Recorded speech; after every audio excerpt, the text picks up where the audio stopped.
On a Tuesday morning in late October, a 53-year-old woman named Hensley sat at her sister's kitchen table in Harlan, Kentucky, and counted what she had left.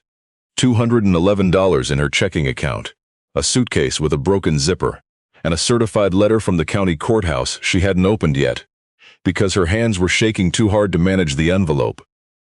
She had been married for 28 years. She had signed the divorce papers in August, and in September, the house she thought was half hers turned out to have a second mortgage she had never known about, which meant there was no equity, which meant there was nothing. 28 years of her life, and she had walked out of it with a suitcase and a number that started with 2. The certified letter was from the estate of her uncle, Harmon Cray. Dot had not spoken to Harmon in 11 years. Not since the argument at her mother's funeral, the one that started over a casserole dish and ended with things said that could not be unsaid. She remembered his face at the cemetery, red and tired, and how she had driven away without looking back. He had written her one letter the following Christmas. She had not answered it. Now he was dead, and according to the letter he had left her something. His property in Stone Mill Creek, a piece of land on the eastern edge of Blount County, Tennessee, consisting of a 2-room cabin in poor condition, a tool shed, a root cellar, and a disused greenhouse attached to the east wall of the shed. Appraised value, as assessed by Blount County, Tennessee, $0, owing to floodplain designation, structural deficiencies, and the absence of road access from the county-maintained network. $0. Dot set the letter down and nearly laughed. She was 53 years old, broke, sleeping on her sister's couch, and her dead uncle had left her a swamp. We want to stop here for just one moment before we go any further, because what Dot found at that property is the kind of things that changes not just a story, but the way you understand a whole life. If you've ever misjudged someone you loved, if you've ever counted something as worthless that turned out to be the most valuable thing you ever touched, stay with us. And if you're new here, hit subscribe before we go on. Stories like this one are what Giant Stories is all about. Now, let's go back to Dot. She drove down to Stone Mill Creek 2 weeks later in her sister's car, the certified letter on the passenger seat, and a thermos of coffee wedged between her knees. The GPS lost signal 8 miles out, and she found the property by following a hand-drawn map attached to the letter from Harmon's lawyer, a man named Aldous Finch, whose office was above a barber shop in Maryville. The lane was unpaved, rutted deep and long. She had to park at the gate and walk the last quarter mile through November mud, her sneakers soaking through before she was halfway there. When she came out of the tree line and saw it, her first thought was, "This is where things come to die." The cabin leaned slightly, like a man favoring a bad hip. The porch boards were punky and soft, and she didn't trust them. The greenhouse on the side of the shed was missing half its glass panes, the frames dark with rot, the remaining glass clouded green with algae and age. The shed itself had a tin roof that had buckled at the peak, one end lifting in a curl like the page of a wet book. She walked around the perimeter slowly, the way she had walked around the house she was losing, taking inventory of damage. There was a lot of damage to take inventory of. But then she noticed something. The cold frames along the south-facing side of the greenhouse, the low wooden boxes sunk into the ground for protecting seedlings in winter, were not empty. They had been recently mulched, the straw still pale and loose, barely settled. The glass covers on 2 of them were clean, wiped clear of algae by someone's hand. She pressed her face to one and looked in. Green, small and dark and alive. Something was growing in there. She stood a long time looking at those seedlings in the cold frame. Then she walked to the shed and pulled the door. It opened. Inside it smelled of potting soil, and of something she could not immediately name, the dry green smell of herbs cut and hung. Along the back wall, bundles of dried plants hung from nails in a row that ran the full width of the shed. The bundles were labeled in a careful hand on strips of pale blue painter's tape: comfrey, lemon balm, calendula, valerian, feverfew, St. John's wort. 24 varieties at least, tied and labeled and hung to dry with the kind of deliberate patience that does not belong to a man who has given up on something. Dot pulled down a bundle of lavender, turned it in her hands. The flowers still had color in them. These had not been here 11 years. These had been here weeks. The last thing Harmon Cray had done before he died was tend this shed. She did not sleep well that night, back at her sister's house. She lay in the dark thinking about the cold frames and the labeled bundles, and she thought about Harmon the way you think about a person when the story you told about them has just had a page turned. You didn't know was there. She had told herself a simple story about Harmon Cray. He was difficult. He drank in his younger years. He had opinions about things that were not his business, and he shared them without being asked. At her mother's funeral, he had said something about Dot's husband, not cruelly, just plainly, in the way of a man who did not know how to soften a thing that needed saying, and she had not wanted to hear it. She had told herself for 11 years that she had been right to walk away. Now she was thinking about how at Christmas time he had always sent her mother plants, not flowers from a shop. Plants he had grown, wrapped in damp newspaper, labeled in that same careful printing she had seen on the tape in the shed. Her mother had kept them all. There were still 3 on the windowsill at the house that was no longer her mother's house, the house where Harmon's letter had gone unanswered. And she was only just now thinking about what it meant that he had grown them himself and driven them over every Christmas for 30 years. She was thinking about the thing he had said at the funeral, the thing she hadn't wanted to hear, the thing that had turned out, in the long, grinding years that followed, to be exactly right. She had spent 11 years being angry at a man for telling her the truth she was not ready for, and by the time she was ready for it, she had not answered his letter and he was dead. That was the thing sitting in her chest in the dark at her sister's house. Not grief exactly, or not only grief, something with sharper edges than that.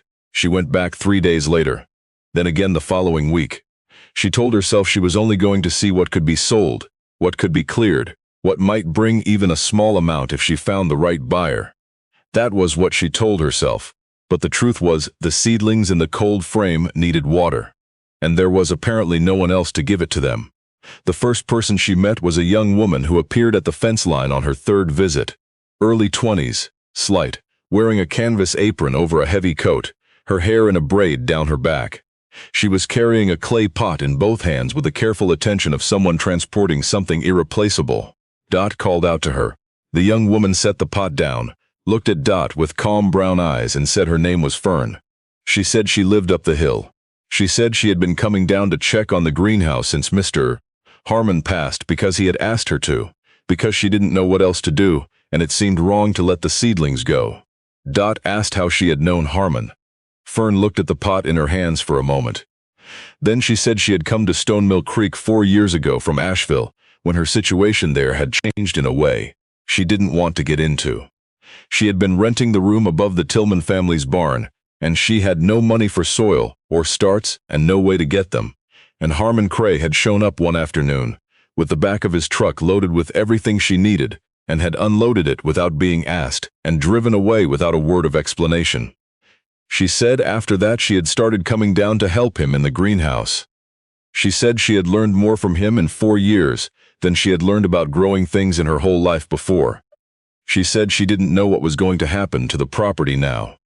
Dot didn't answer right away. She was looking at the clay pot Fern had set down, which contained a tomato seedling impossibly healthy for November. A deep green so saturated, it looked almost black in the thin afternoon light. She asked where Harmon had gotten that variety. Fern looked up, said he had been developing it for 12 years, said it was his. Said there was no seed catalog in the world that had it. Dot stood there a long moment. Then she reached out and touched one of the leaves, careful as if it were made of something that could break. She said she'd be back tomorrow. There is a particular kind of work that settles grief. Not distracts from it, not covers it, but meets it somewhere in the middle and holds it steady. Dot found that work in the greenhouse. She was not a gardener. She had grown up with a mother who kept plants, and she had absorbed some of it without meaning to, the way you absorb things from the people who raised you. But she had never had a garden of her own because her husband had not wanted the yard dug up, and she had for 28 years not dug it up. She found in those first weeks that her hands knew more than she remembered. How deep to press a seed, how tight to pack the soil around a cutting, how to read the color of a leaf the way you read the color of a person's face. She worked in the cold mornings until her fingers went numb, and then she went into the shed and sorted the dried bundles and labeled the ones Harmon hadn't gotten to. She found his notebooks in the shed on the second week on a shelf above the potting bench. A row of composition books whose spines he had labeled in the same blue painter's tape. The dates ran back to 1987. She pulled the earliest one and opened it. Inside was a hand-drawn map of the property, detailed and precise, every raised bed numbered, every tree marked, every cold frame and its dimensions recorded. Below the map, in a column, Harmon had listed what he had planted that year, the variety, the date, the source of the seed, and the outcome the following season, noted in the same hand in a different ink. She turned pages the next year, the year after. Every year a new map, a new column, every failure and success recorded with the same plain care. She turned to the 1990s. The entries grew longer, not just planting records now, but notes. The Caldwell woman's arthritis, calendula oil, twice daily. Improvement noted after 3 weeks. The boy from the Tillman farm, persistent rash, comfrey poultice, cleared in 10 days. A note that said simply, took cuttings to the clinic in Maryville. They didn't turn me away again this time. Dot sat down on the potting bench stool. She turned more pages. The notes continued. 30 years of them. Names she did not know. Ailments listed clinically. Treatments noted. Outcomes recorded. A list of what he had given to the free clinic in Maryville. How often, what they had used it for. A note in 2003. A woman came down from Knoxville with nowhere to go. Set her up in the tool room for the winter. She has 2 children. They seem all right. She said she would pay me back when she could, and I did not tell her that was not necessary because she seemed to need to say it. A note in 2009. The greenhouse glass broke in the storm. All the pepper seedlings lost. Felt it more than I expected to. Started again the next morning. She found her mother's name in the 2001 notebook. A long entry about Christmas. About what her mother had said about her marriage. About what Harmon had decided he had to say to Dot at the funeral the following year because someone had to say it. And he was the only one left who would. He wrote, "She will be angry. She has a right to be. A thing said at the wrong time is still a wrong thing even when it's true. But I could not go on not saying it while he went on the way he was going." Dot closed the notebook. She sat a long time in the shed with the cold pressing in through the walls and the dried herbs hanging in the dark above her, and she let herself understand that the man she had not spoken to for 11 years had loved her, had been watching out for her, in the only way he knew how, had been wrong about the timing and right about everything else, and had spent the decade of her silence growing plants and giving them away and writing it all down, because some part of him believed that the record mattered even when no one was reading it. She did not weep right away. She sat with it first, the way you have to sit with the hardest things. Then she wept. Fern found her there an hour later, still on the potting bench stool, the notebook in her lap. Fern did not say anything. She put the kettle on the camp stove Harmon had kept in the corner, made 2 cups of tea from a tin of dried chamomile on the shelf, and handed one to Dot without asking. They sat there in the cold shed drinking tea, the dried calendula and valerian swaying faintly overhead. It was Fern who first showed Dot the back of the 2019 notebook, the year Harmon turned 70. In the back pages, past the planting records, he had written a list, 14 names, each with a short description. A woman in Blount County who had grown up on his cuttings and was now selling herbal tinctures at the farmer's market. A retired nurse in Townsend who used his comfrey salve in her small practice. A man in Venor who had taken seeds from Harmon's heirloom collection and was growing out a variety that had nearly gone extinct. Fern's own name was on that list with a note, "Fern knows the tomato better than I do now. This is how it's supposed to go." Dot read the list twice and understood that what she was holding was not an old man's ledger of transactions.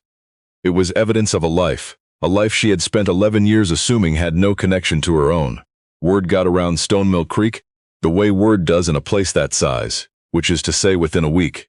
And then people began to come down the lane. The first was an older man named Wes, past 70, driving a truck with the tailgate wired shut. He stood at the edge of the property and took off his hat and said that Harmon Cray had given him his first heirloom seed stock in 1994, when his farm was failing, and he had no money for anything new. He said he had been growing out those same lines for 30 years, and he had 3 grandchildren who grew them too now, and they wouldn't let them go for anything. He said he'd come to see if there was anything he could do. Then there was a woman named Ada, 60 or so, who had driven from Knoxville with a flat of seedlings in the back seat. She said she had been the woman in the tool room in the winter of 2003, the one with 2 children and nowhere to go. She said the children were grown now, both of them, and her son worked for a landscape nursery. And her daughter had her own cutting garden. She said she had brought the seedlings because she didn't know what else to bring. She stood at the edge of the greenhouse and looked at the broken panes, the buckled roof, the cold frames with their pale mulch, and she said, "We could fix this, you know, if you wanted us to." Dot said she hadn't decided anything yet. Ada said, You don't have to decide today." She meant it kindly. But Dot knew by then that she had already decided, even if she hadn't said so out loud. She had known it since she sat on the potting bench stool with the notebook in her lap and realized she was not holding a piece of worthless land. She was holding 30 years of a man's life, and 30 years of a man's life, when you look at it straight, is not nothing. We want to stop again here, because we know where this is going, and the ending of this story is the kind that matters. Before we get to it, if you've found something in Dot's story that reminds you of your own, leave us a comment. Tell us where you're watching from, what this brought up for you. Stories like this one find their way to the people who need them most when you share them. Now let's go back to Dot Hensley, because there is someone coming down that lane who is about to change everything she thought about what Harmon left her. His name was Dean Culp. He arrived on a Wednesday in early December in a white company pickup with a logo she didn't recognize on the side door, a firm name that meant nothing to her, and he stepped out wearing a jacket too light for the cold and shoes that had never touched mud. Until that moment, he was polite. He said he was sorry for her loss. He said he understood this was a difficult time. He looked around the property with the expression of a man performing the calculation of what a ruin is worth to someone who owns the equipment to clear it. He told her his company was building an agricultural processing facility several miles to the east, and that they had identified a parcel in this creek bed as ideal for a secondary runoff management structure. He said the survey work was already complete. He held out a number, $62,000. Dot stood still. $62,000. She thought of $211 in her checking account. She thought of her sister's couch. She thought of an old age with no children of her own to speak of, no pension from a marriage that had taken 28 years, and left her with a suitcase and a certified letter. Dean Culp watched the number work in her eyes, and he almost smiled. He had done this many times. She could see it in the way he waited, the practiced patience of a man who knows that silence, given enough time, becomes agreement. He mentioned gently that the floodplain designation made it difficult for her to develop the property herself. He mentioned that the county tax situation on an unimproved floodplain parcel was not going to improve with time. He mentioned still gently that a runoff management structure was a public benefit project and that there were tools available to the county in support of such projects. He said the words as if he were giving her information she might find useful. They both understood what they were. Dot thanked him and said she needed time to think. After he left, she called Aldous Finch, Harmon's lawyer, from the lane, standing in the cold with the mud on her shoes. She asked him if there was anything else in Harmon's estate she hadn't been told about. There was a pause on the line, then Aldous said yes. There was one other document he had been meaning to go over with her. In person, he said would she like to come by the office. She was there the next morning at 9. The document was 8 pages, dense with language she had to read twice. Aldous walked her through it slowly, with the patience of a man who had been practicing law in Blount County for 40 years, and knew how much could be lost when things moved too fast. In 2016, Harmon Cray had executed a conservation easement on the Stone Mill Creek property. He had placed the land under the permanent stewardship of a regional land trust based in Knoxville, the Appalachian Heritage Conservancy. Under the terms of the easement, the land was bound in perpetuity to agricultural and ecological use. No industrial structure of any kind could be built on it. No impervious surface beyond what existed at the time of recording. No commercial extraction. And specifically, in language that Aldous read aloud to her slowly, no grading, filling, or engineering of the creek bed, or its associated floodplain for purposes of runoff management, stormwater containment, or related industrial infrastructure. Dot sat with that language a long time. She asked when Harmon had done this. Aldous said 2016. He said a company had come looking at the creek bed that year. Another company, not Culp's, a different name on the truck, same kind of shoes. He said Harmon had come to his office shortly after, and sat in the chair across the desk and told him he wanted to make sure that what he had built on that land could not be taken, and turned into a thing he had not built it to be. Aldous said Harmon had not been a talkative man in general, but that day he had said more than usual. He had said he was not worried about himself. He was old enough that it didn't matter what happened to him, but he was worried about the seeds. About the varieties that no one else had. About the plants that the clinic relied on, and the people who had learned to grow from him, and who would need a place to keep growing after he was gone. He had said, "I cannot make anyone love this land the way I love it, but I can make it so that no one can pour concrete over it." Aldous set the document down and looked at Dot across the desk. He said, "Your uncle knew exactly what he was doing. He locked that property 8 years ago. He just didn't know who would be standing in it when the time came." Dot drove back to Stone Mill Creek that afternoon. She walked down the lane in the mud, past the gate, through the tree line, and stood in the yard of the listing cabin in the gray December light. She thought about $62,000. She thought about her sister's couch. She thought about the face of a man who had driven away from a funeral without a word of acknowledgement, and had written her one letter she had not answered. She thought about the words Harmon had said in Aldous Finch's office in 2016, words she had not heard, had not been there for, had not known to listen for, because she was in the middle of a marriage going wrong, and the last thing on her mind was a piece of land on a flood plain in Blount County, Tennessee. He had not protected this land for himself. He had protected it for whoever came after. He had not known it would be her. He had simply made sure that when someone stood here, they would have something to stand on that the world could not take away. She walked to the greenhouse. She pushed open the door, the one good panel swinging on its hinge. Inside, the cold frames glowed faint and green in the afternoon light.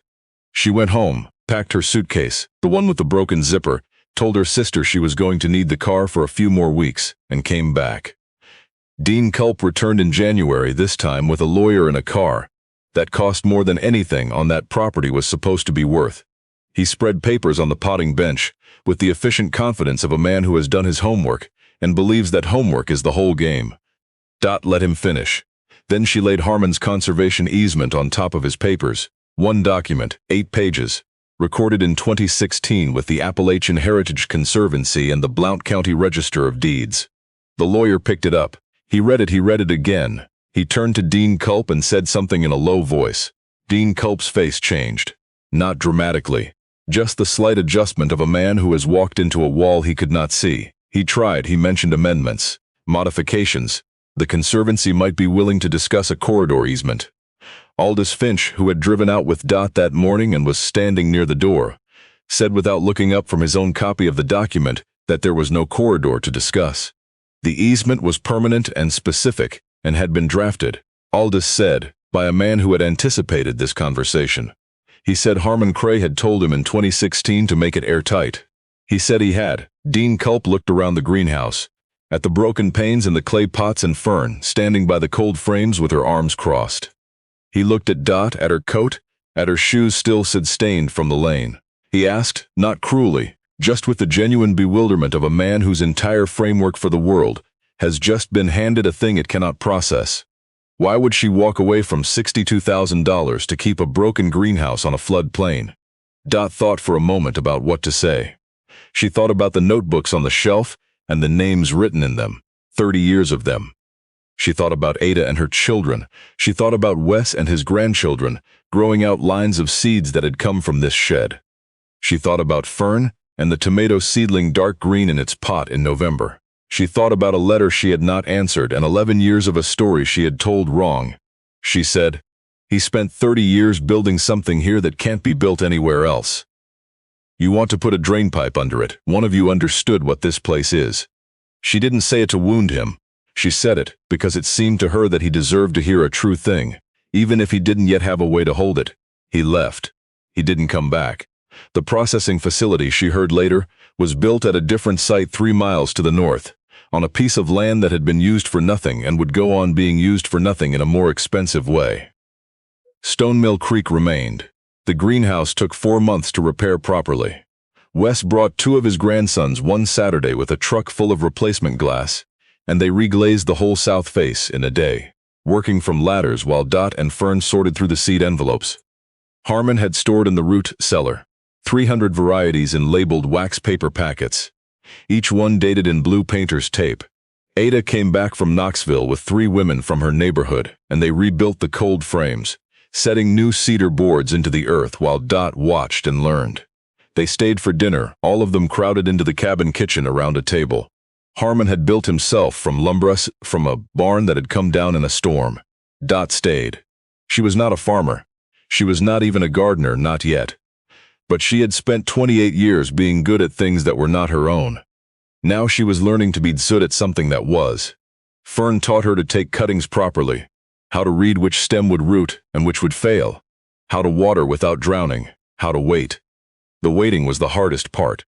Dot had never been good at waiting, but the greenhouse required it the way the best things require it, completely, with no shortcuts available.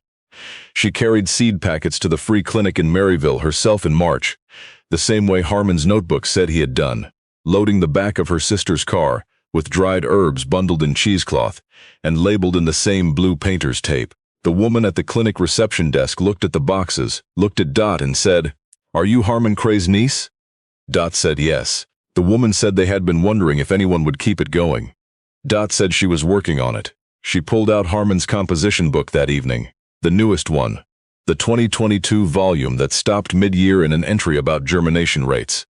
The last page he had written on was dated in August, 3 weeks before he died.